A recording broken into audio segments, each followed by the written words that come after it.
Great. Thank you very much for this very nice invitation. It's a pleasure to have this opportunity to share this experience that in the end, when I worked in the Ministry of Health, we could develop with many colleagues and very good professionals.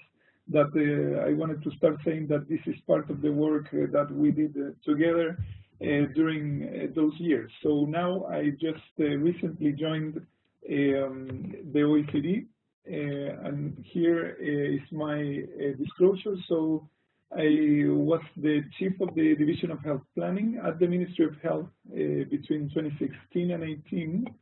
And before that, the 2 years before that, I was advisor to the Ministry of Health, to the Minister of Health. So this presentation today will talk about the experience of these 4 years during my time and our time in government in Chile. As I said, I'm a health policy analyst. I was presented as that now here at the OECD.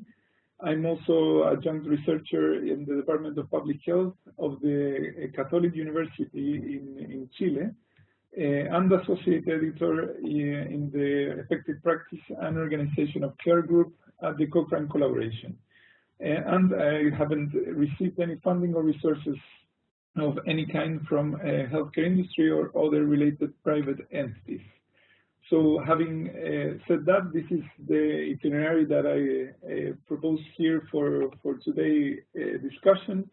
First, just talking about the 3 areas that in the title also of the webinar were presented. So the clinical side, the health, like the technology part, and also the policy and systems component.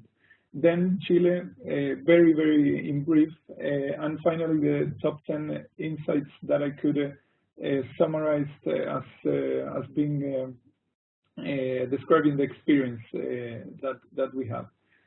Okay, so we start with the 3 areas. So the first part is the clinical part, right? So it's the one-to-one in some way, you could say, of work that the different health professionals, healthcare workers do on a daily basis. So how clinical practice guidelines, in that sense, are a key component now. And there I put a definition of the Institute of Medicine that you can read directly from there.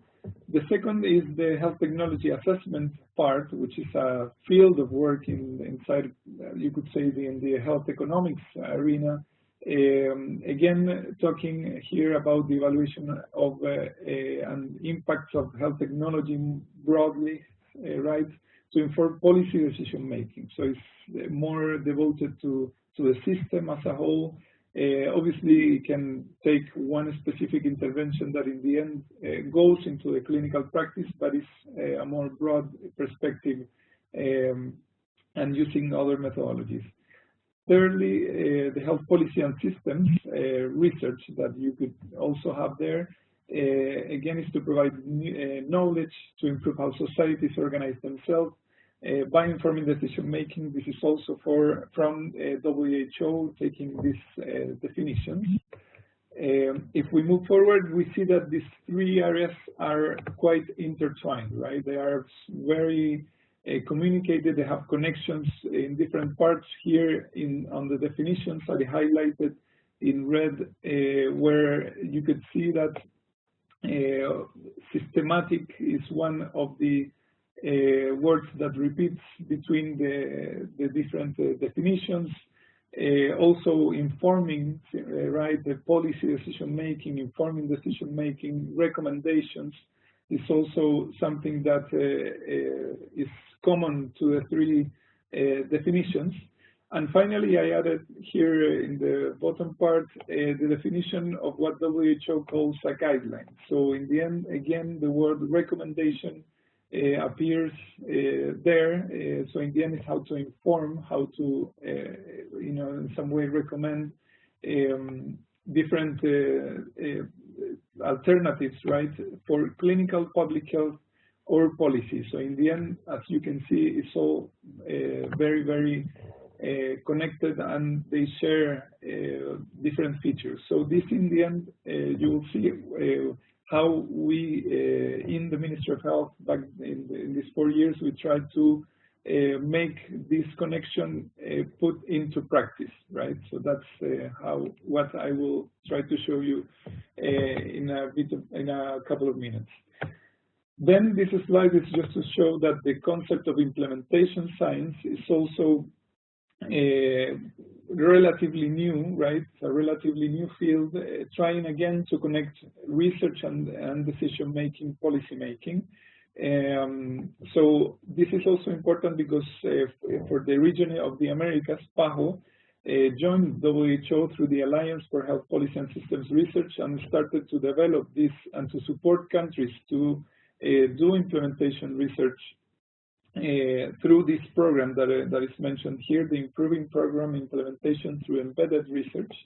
In Chile, we had two of these grants. We won 2 of these grants.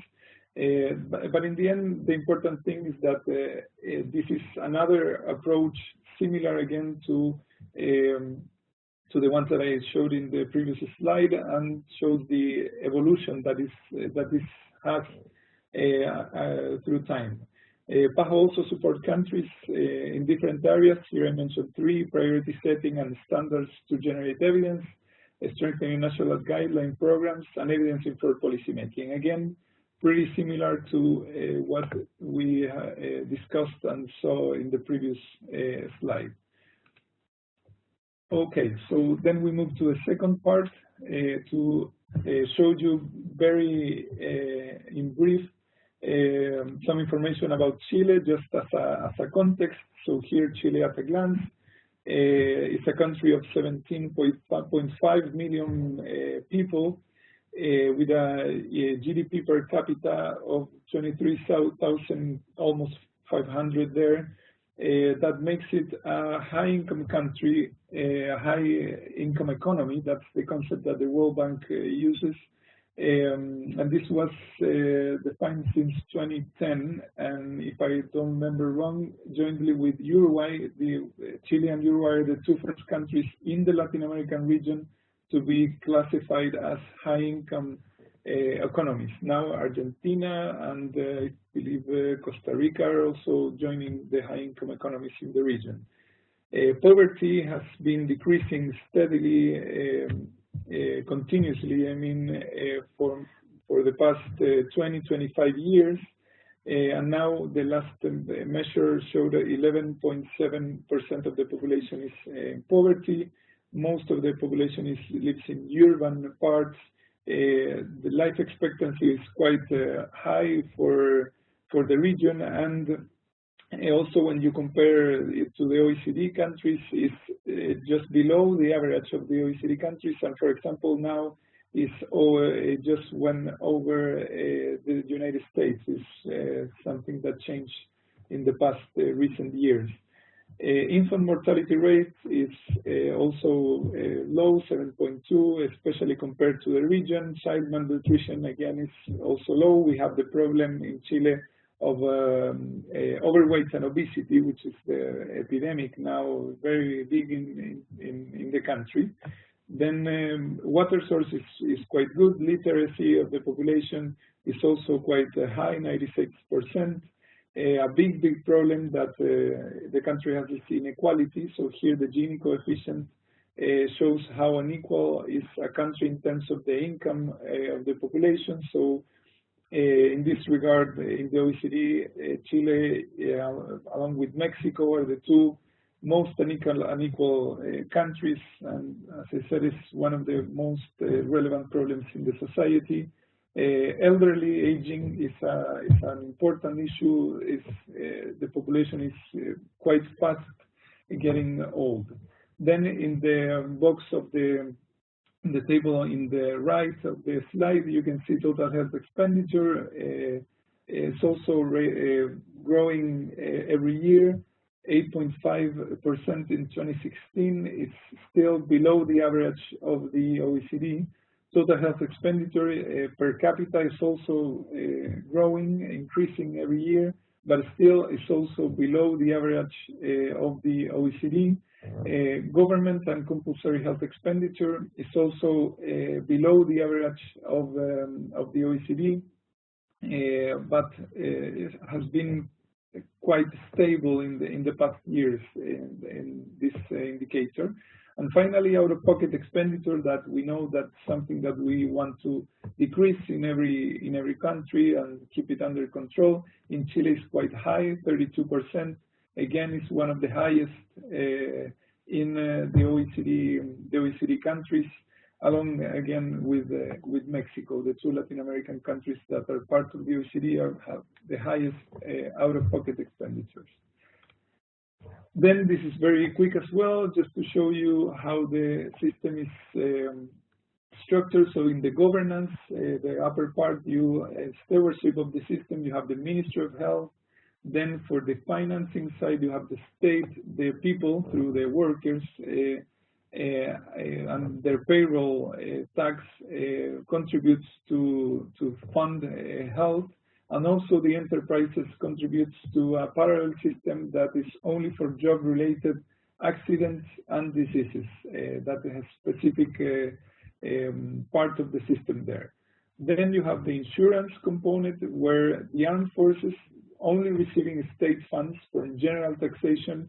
They have their own parallel system, so they have their own kind of insurance or pooling system just for the armed forces, where 3 to 4% of the population is, and the armed forces have their own hospitals and providers in general. Then we have the public health insurer, which is FONASA, Fondo Nacional de Salud, and FONASA has the largest part of the population as their beneficiaries, so 78% more or less of the population is there. Then you move to the private side, where there are private insurers called ISAPRES that receive the payroll plus premiums over the payroll tax that is mandatory in Chile. So 17% of the population is there. And you have the mutuales, which I said is the parallel system only for job-related and accidents diseases that works in parallel. And on the delivery side, you have private and public providers that most of the public providers and primary care works with the public insurer, which is FONASA, and most of the private providers work with the private insurers. There is some mix, as you can see with the arrows there, where that people can go to the public or private, even if they are in public or private insurers. But yeah, in general, it stays more or less like that.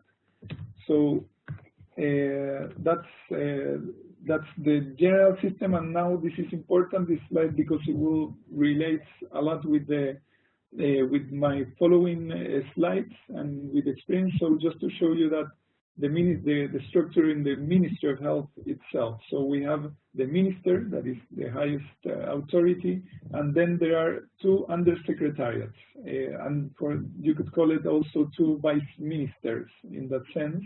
One is for public health, and the other is for healthcare networks and to regulate and manage all the provision of services. So in the side of the public health, the circles or ovals in red show the main autonomous institutions. That's how we call them. So you see the Superintendency of Health, which has the role of overseeing all the system, both public and private, the insurers and the providers, do the accreditation of providers, and also regulate and enforce the different laws in FONASA, the public insurer, and the ISAPRES, the private insurers. Also, we have the Institute of Public Health, which is the public body that regulates all the pharmaceuticals, medical devices, and all the registration of all these different products. This is the body that is in charge of doing this. The Institute of Public Health is also the national laboratory for the country. So in the end, it has a very, very important role in different areas of public health and epidemiology as well.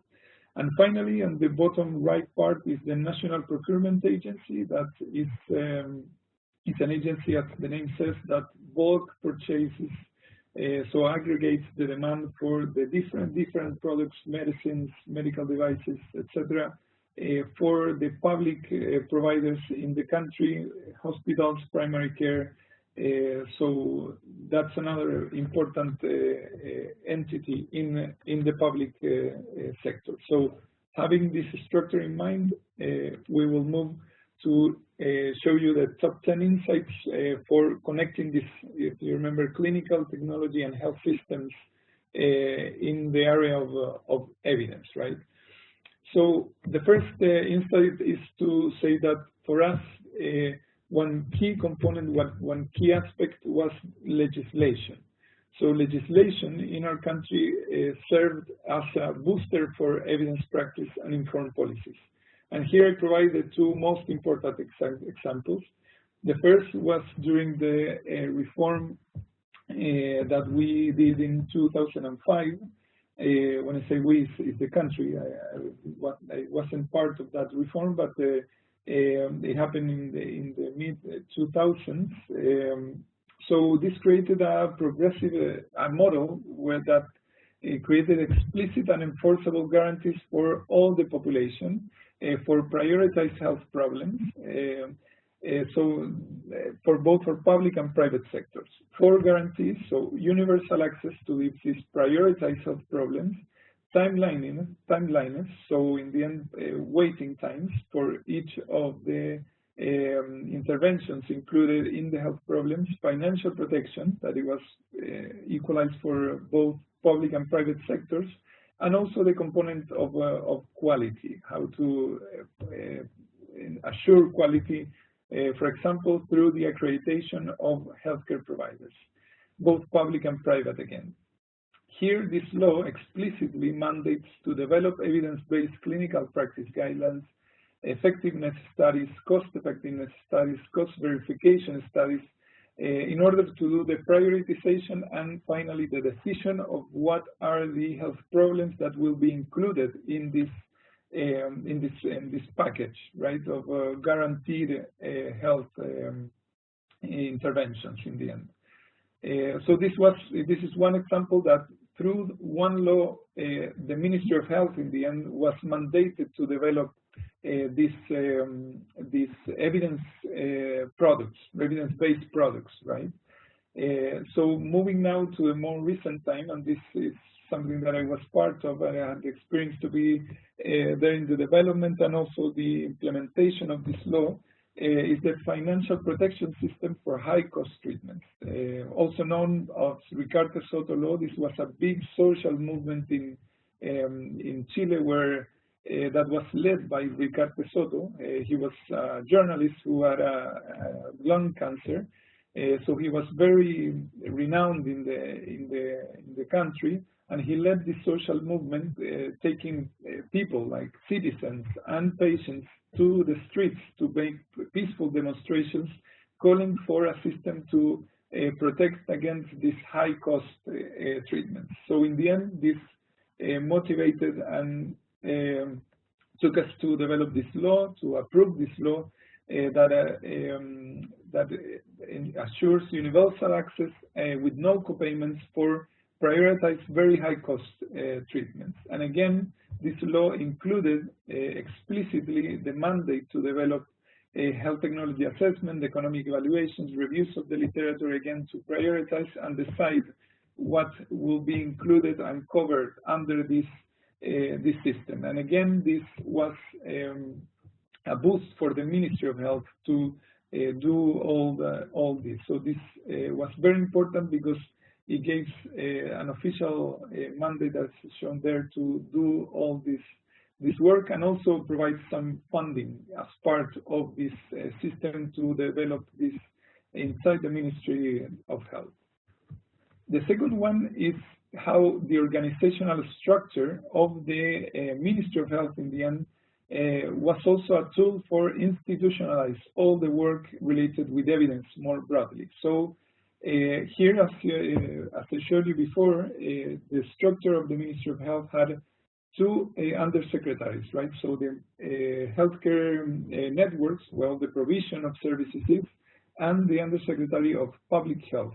So here, under the undersecretary of public health, there are four big divisions: the division of prevention and control of diseases, health planning, promotion and healthy public policies, and finance and internal administration. So then when we started the government in 2014, 2015, this was the structure of, here I took only two divisions: the division of prevention and control of diseases and the division of health planning.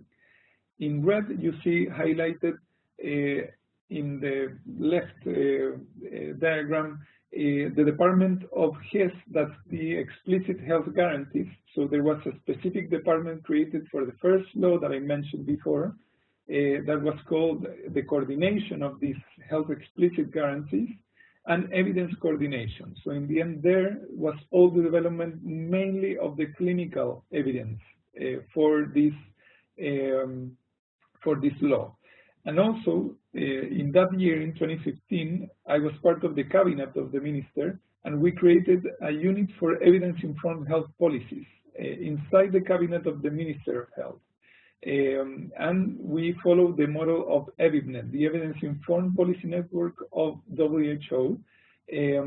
So in the end, this was kind of separated in two different parts of the organization.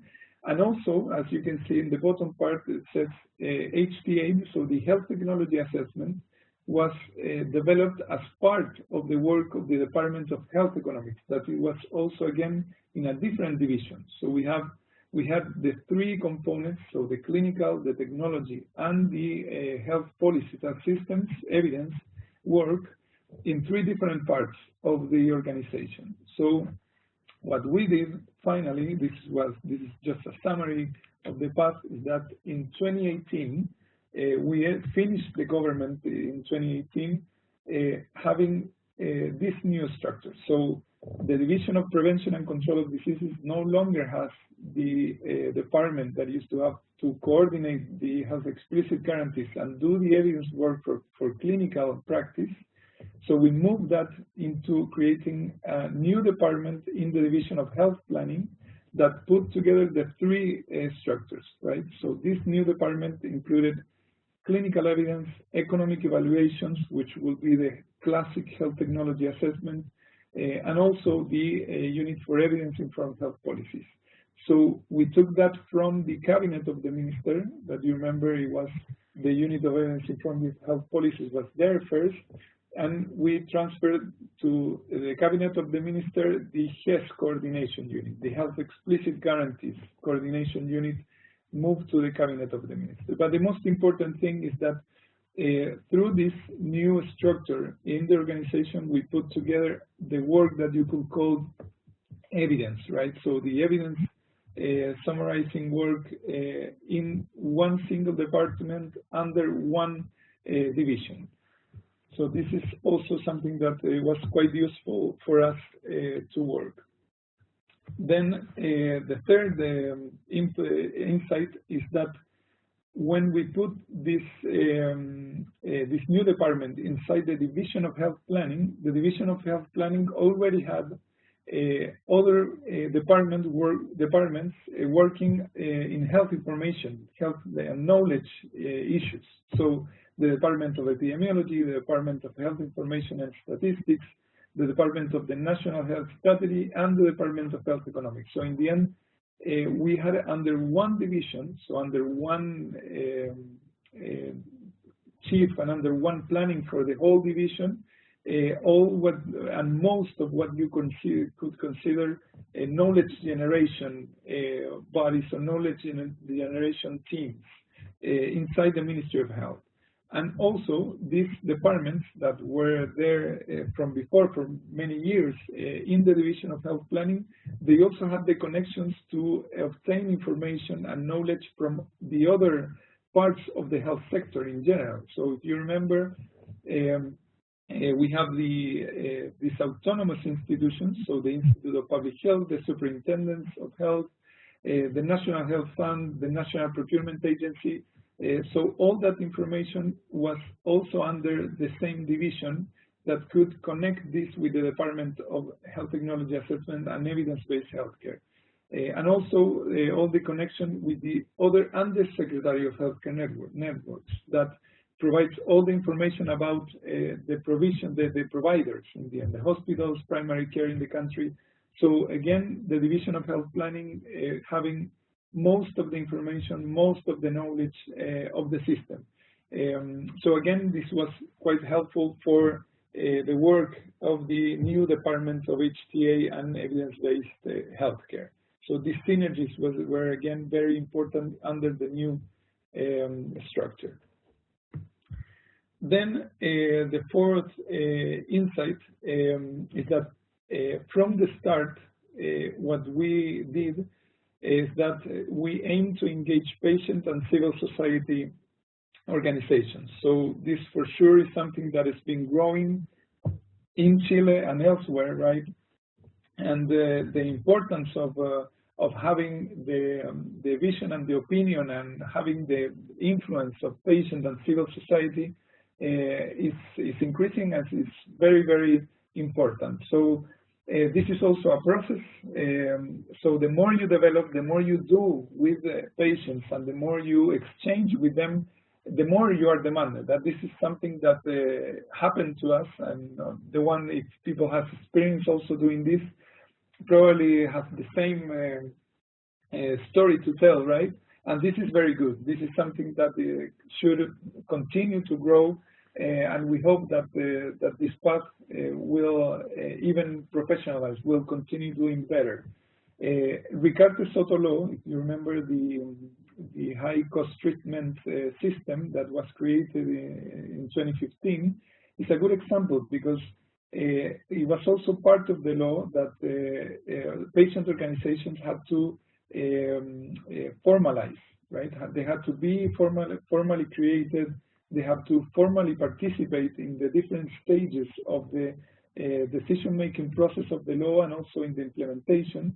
So what we had in the end was very formal patient organizations working with the Ministry of Health, and the most singular issue is that evidence was something that took over the meetings and discussions regularly.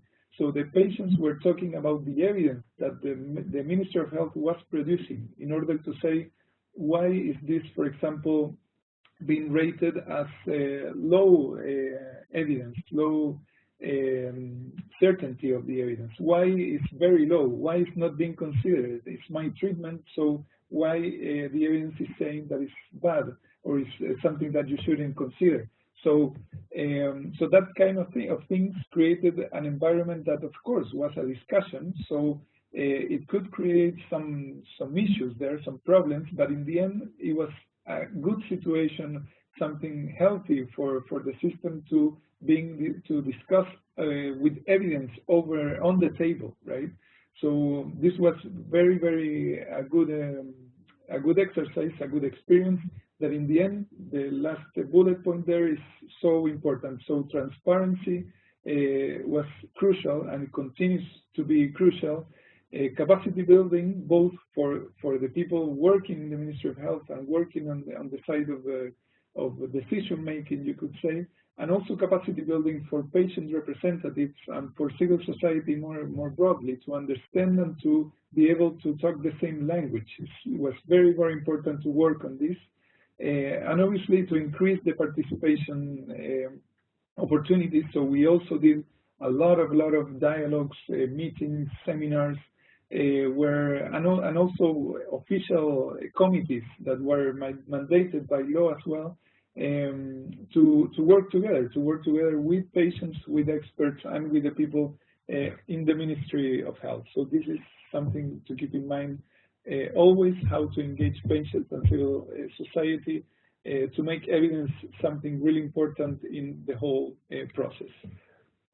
So we move to the fifth insight, where this was also very important, crucial for the work that we developed in evidence, that it was the role of national academia and experts. So here, and this happens in every country, right? You have a whole community of researchers, experts, working mostly in Chile in the universities, but also in some other institutes and other foundations, for example. And of course, again, transparency, openness with them was the way to approach and to work together. And here the opportunity is to connect policy needs with knowledge generation. And we did this in many areas, in all the three areas. So working on the clinical, on the technology and the health system. And for example, one good experience we had with a network of the public health training institutions. There is a partnership between all the universities that provide some training, most of them at undergraduate and postgraduate level, training in public health. So they have their own network working that is supported by PAHO, actually. So we partner with them to develop a specific projects and specific studies that were relevant for the Ministry of Health. So in the end, we aim to connect policy needs that we couldn't develop for different reasons, right? So we work with them with this network to develop evidence, for example, evidence briefs for policy in policy priority issues. In all these cases, most of these cases, we did public bidding processes. So again, this transparency is very important to, in the end, contract with the researchers from university and other places to do these studies more in short or medium term. And of course, the experts and academics can be public supporters of evidence, and they usually are, right? I mean, the vast majority, they support the issue of evidence. So this is very important to work again together to create this good environment for evidence and trustworthiness in the end.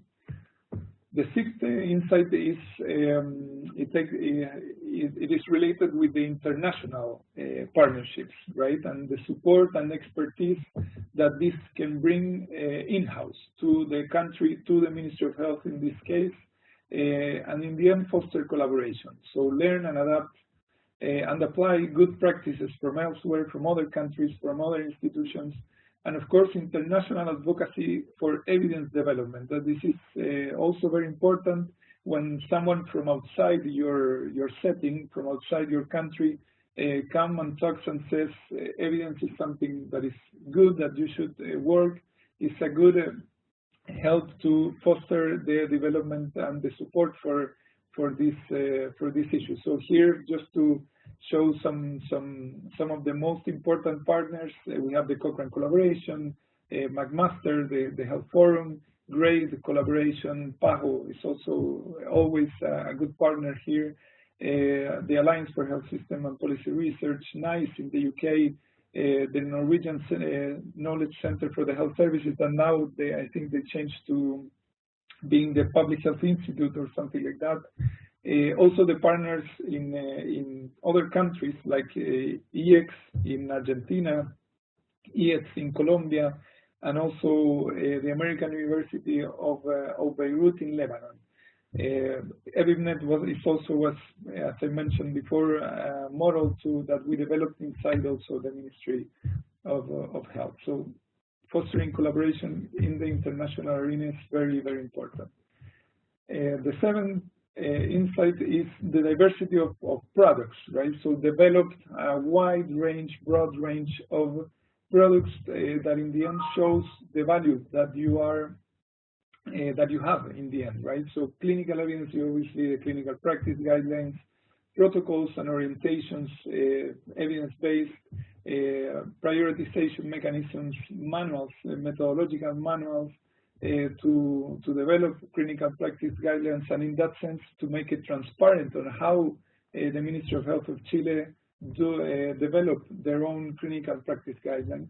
In the economic evaluations, full cost effectiveness interventions, so de novo cost effectiveness studies, systematic or non-systematic reviews of economic evaluations, manuals again of how to do certain types of work, here in this case transferability and generalizability of economic evaluations, and also the introduction of social values. This was quite recent in the world, but something that was also being developed in the Ministry of Health. Rapid response service, I will talk about this a bit later in the next slide. Evidence briefs for policy and policy dialogues for the health policies, health systems area. Active international involvement of all these teams, and finally tell your story. So this is very important as well. You need to communicate what you do, and this is not easy, right? Sometimes you have so much work, especially when you are in government, that to communicate this in a good way is not easy at all. So web pages, publications, seminars, media also, when you have the opportunity, is important to work. So here is just to show you some of the publications of in the past year, in 2017, related with the different areas of health systems in the upper left part. Also in the public health policy area related to overweight and obesity, how great the methodology was integrated in the clinical practice guidelines in Chile, and also the EBITNet experience was also published to show there what we were doing during this time. Then bring in the public funding, right? This is so important. We and the people who has worked in government knows how hard it is to sometimes work and to reach agreements with the Ministry of Finance in the end. So this insight is very relevant, since you need to work on this to show the value, right? That evidence-based, evidence-informed decision-making has in health and in other areas of public policy making, that in turn will be more value for money. So in the end, you need to show that to the people working in, the colleagues working in the Ministry of Finance, that in the end you need significant and sustainable funding for long-term care, long-term core activities, and to attract also well-trained professionals to do all this work. So as I said, this is a process again that takes a lot of time. It takes convincing skills, because you need to work a lot on this, and perhaps that said there's some coffees, right? Long talks to tell about and to convince our colleagues there to say this is important. This is money that will be well invested if you put it in this area. Again, when you have champions from national or international entities that can talk with our colleagues of this area of finance, is also very, very useful. And from our experience, it was very important to have OECD people, World Bank, important universities from other parts talking with our colleagues from the Ministry of Finance. The ninth is that you need to stay close always, right, to authorities and keep an eye in political priorities. So this is just to be sure that you are doing things that in the end authorities will take into account and will see of value for the work that they are doing in a daily basis, right? So many situations, as said there, takes the attention, right, of the authorities, of policymakers, that in the end, many times they forget or they don't have the time, because there's so many things, so many stakeholders that try to influence and to be part of this, that they forget that evidence is also one part that they should be considering. So there are push efforts, right, that you can do to maintain the awareness, and remember them that they can pull to call for evidence to help them to make decisions. So in the end, what we built in the Ministry of Health was this knowledge translation platform in the Division of Health Planning that was ready there to act when the call came from the authorities and from high-level decision makers. So that is something very, very important. And I make a short stop to talk about the rapid response service that we created in the Ministry of Health, and in the beginning was in the cabinet of the minister. Then we moved to this new department in the Health Division that produced this rapid evidence synthesis. That there were different timings, but between 5 days to 20 working days, we could produce evidence-informed briefs, you could say, the synthesis in policy priority topics, right? So this was with good timing for decision-making to provide the evidence in the best way possible for questions, right, that decision-makers have. And this proved to be very, very, very, very good to keep the attention and to make this useful for decision makers. So this was very good. We produced over 60 rapid response synthesis in the 4 years with quite a few amount of people but in the end it was very, very good, and something that we learned it could be hugely useful. And the final one, the risks that you need to consider when you work in all this. So the first one is that political changes, for instance, shift in authorities, right? They change because, I don't know, the minister was changed because of a scandal or something, or because the president changed after elections. So this can make priorities turn to other issues. And you could have someone that at some point that was supporting and using a lot of evidence, but then you can change to someone that does not take this into account. So obviously this is a risk to be considered, and that's why we work so much in trying to institutionalize this as much as possible, the way that I showed you before, through regulation, so the legislation, through changes in the structure, organizational structure, but in the end to leave it as much as possible established in the Ministry of Health. Then advanced human capital and people turnover. So this is a challenge, big challenge for countries like Chile, that we are moving along to have good human capital, well-trained, most of the people also trained in good universities that returns to the country, but still we have a lack of human capital in this area. So you could have many people very, very good that are in the Ministry of Health, but usually they move to other places as well. So this is something to keep in mind, because it's a risk that could weaken the work that you are doing there as well. Third one, the legitimacy and keep it trustworthy. This is so important. Every stakeholder needs to believe in evidence, right? And in the evidence, in this case, that the Ministry of Health was showing. So, or the people working inside the Ministry of Health was showing. So transparency, participation, showing all how you build the evidence is also very, very important to protect and to maintain and to increase legitimacy on all the work you do. And this is very weak. Like you could make one mistake or do one step, take one step in the wrong way, and it could decrease your legitimacy quite heavily. So it's something to treat very carefully.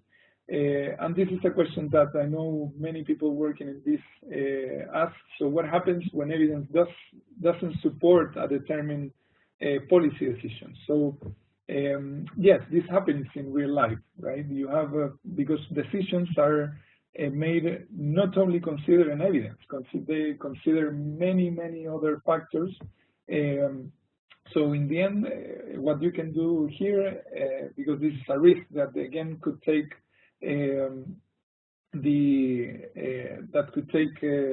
away the support for evidence. What you could do is to support and to provide advice on how to diminish the negative outcomes or the negative impacts that a determined intervention might have in the light of evidence, right? So this is something that you could try to play there in order to have the help of doing these policies in the best way possible, even if evidence is saying that it might not be so good for different outcomes that you were checking, right?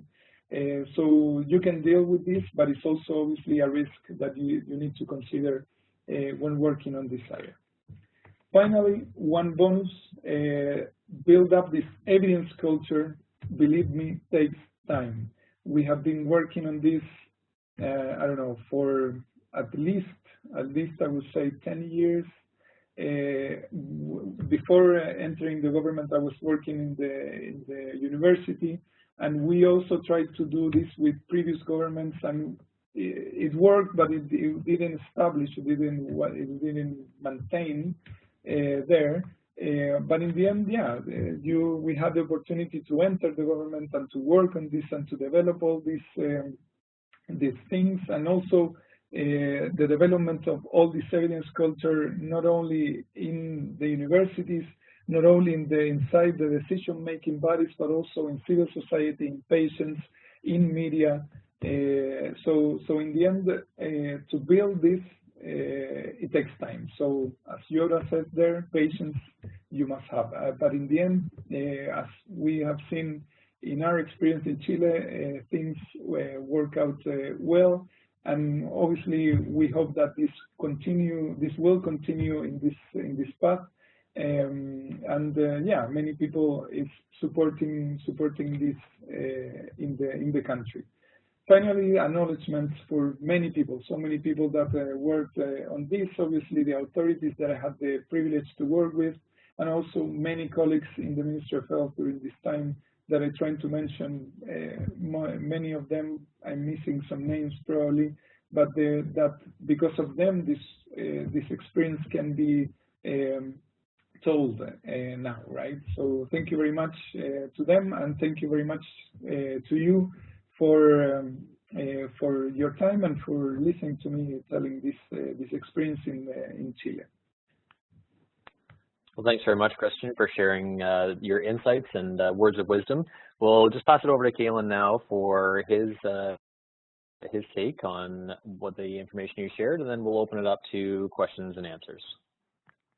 Thanks, Steve. So I realize that we're about 10 minutes out, and I just wanted to, usually have lots of reactions, and I do, of course, here, but I wanted to focus in on one particular alignment with some of the work that the forum has just done. And it's amazing to me that although Cristian is kind of reporting on what he called the 10-year process, some of the things that he's explaining are what are now being referred to across the world, and in Ontario specifically, where we work a lot, as a rapid learning health system. So this is underpinning thinking in many health systems around the world. And I thought that it was great that Cristian shared the experience, and many of the buckets that we're now conceptualizing as key components of the rapid learning health system were discussed and addressed by his presentation. So it's just really interesting to me to think through how Chile is a really great illustration of what it means to be a rapid learning health system. So the first component is, anchored on patient needs, perspectives, and aspirations, and it's clear that many of the lessons learned and top 10 insights from Cristian focused at the beginning, anyways, of the presentation on the work involved with engaging citizens and patients and some of the challenges in doing so in the context of using evidence, and in some cases, patients and citizens actually being drivers of pushing for evidence use in decision making. The second major component of a rapid learning health system is that it's driven by timely data and research evidence.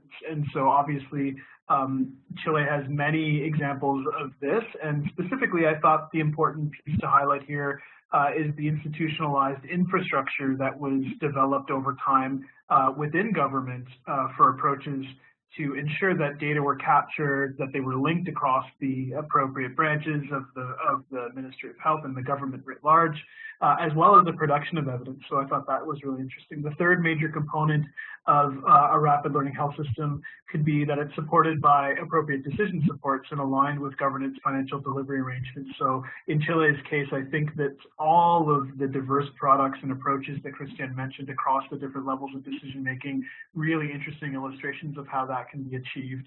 The fourth component is that it's enabled by a culture of and competency for rapid learning and improvement. And clearly in the Chilean case, as far as Cristian reported, during his time at the Ministry of Health, there was clear commitment from leaders at the top and competencies for identifying and characterizing problems, designing data and evidence-informed approaches to address the problems, and monitor implementation using evidence. So I thought all of these were great examples of how one jurisdiction can really move forward with this idea of a rapid learning health system. So anyone interested, actually, we just published a rapid synthesis that John Levis, our director, led on the topic, and so the framework that I just went through is available in that product as well. So it's great to see the alignment. And another thing, just a question to jump off on, Cristian, it's related to the decision support. And so one of the pieces of work that John and I have been working on for a couple of years and I haven't published yet, but are getting to it, is about the different constraints that are faced when you're supporting decision making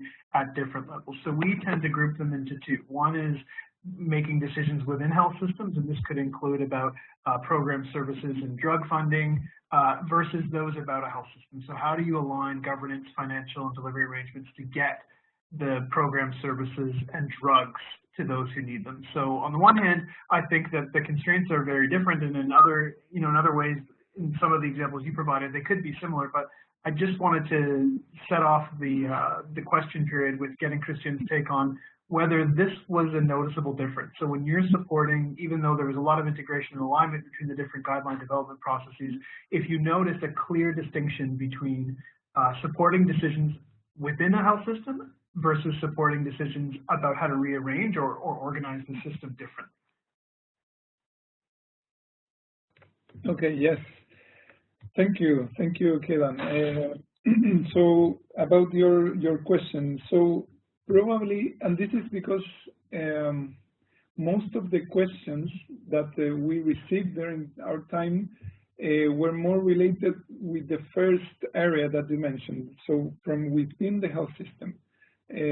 So more specific to the impact of a new drug, or whether to, I don't know, the impact of having a front of package labeling, right? That in the end, that one is a public health actually policy, but it was very specific. Regarding the more broad, if I understood well your definition, to how to organize in terms of governance, financial, more big questions of how you organize the system. Probably during our time we didn't have much questions regarding that area. So it was a matter of what in practice we received from decision makers and what were the topics that were in the political agenda, right? So yeah, that's it's my very fast and first approach, if I understood well your question.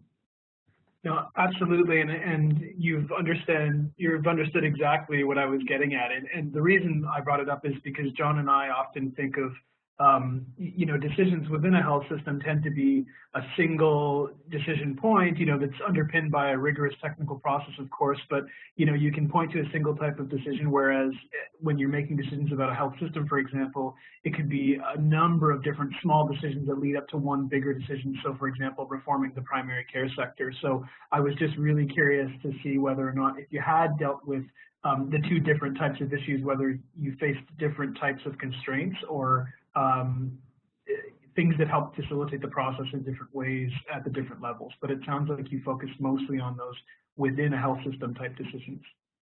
Yeah. Okay. Great. So we have another question here. I would certainly encourage anybody that has other questions to use the chat box. But for Cristian, the question is, asking about the data analytics shops, and are they part of this joined up ecosystem of supports for evidence-informed policymaking? And then the second part, I guess, is do you have a sense of how the political will was created to establish the legislative mandate for evidence use? Okay, yes. Well, the data analytics shops. So this is interesting because usually, and this is again from the experience, what decision makers understand that as evidence in some way is more related to the data, to tell me what's the epidemiology of chronic diseases in the country, which are the biggest burden of disease, or tell me the number of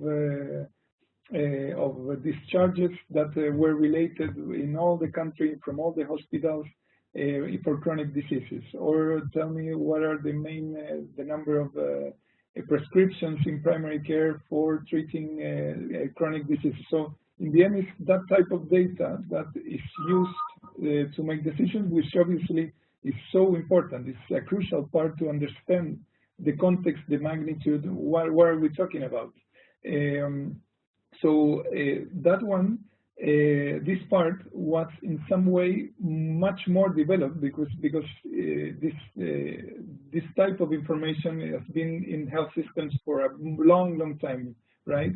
And evidence in some ways is newer, and it's also newer in the process of decision making, I would say.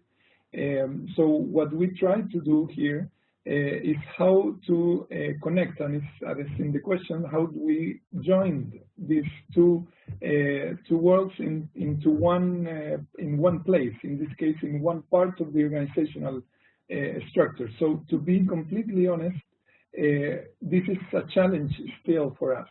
So the connection is happening and is there in terms of how the system is structured, the ministry is structured, but still we need to know how to connect better, in a better way, these two worlds. So it will be very interesting to follow up how this will work, at least in the Chilean case. But we did this purposely, like in purpose. We wanted to have this all together, to have data and evidence worlds working together. So we'll see how this will come up. And the second one, the political will, yeah, that's a very good question in terms of the legislative mandate. So probably one of the things is that the people, the high-level decision makers, high-level policy makers working in the executive power, since Chile, this is just again as a context, Chile is a very presidential system. So the executive power, the president, the ministers, and vice ministers have a lot of influence and power on what the legislative power does, right? And do and work and decide. So the people working there were in the executive power, so mostly in the Ministry of Health, were people well trained in public health and you could say also evidence-related topics. So they knew that this was important in order to decide and to prioritize and to use in a better way the resources that are always scarce, right? So these people combine the political and technical approach to present laws to the legislative power, to Congress, already including all this. So the Congress in the end received these laws, this project of law with these components inside. So I think that this combination of having always people usually coming from universities to take important or decision-making positions in the executive power were very important when these things and these laws were passed. So I think that's very important how political will was quite influenced by this technical approach from the executive power to move towards the Congress in these examples of these two big laws. Great, thanks, Cristian. Well, I think we're out of time for today's webinar, but just before we wrap up, Kaylin, did you have any last comments? No, just a thank you to Cristian for joining us today and providing such a great presentation, and on relatively short notice. And I know that he's going through a lot of change in his professional life right now, so really, really appreciate him giving us the time.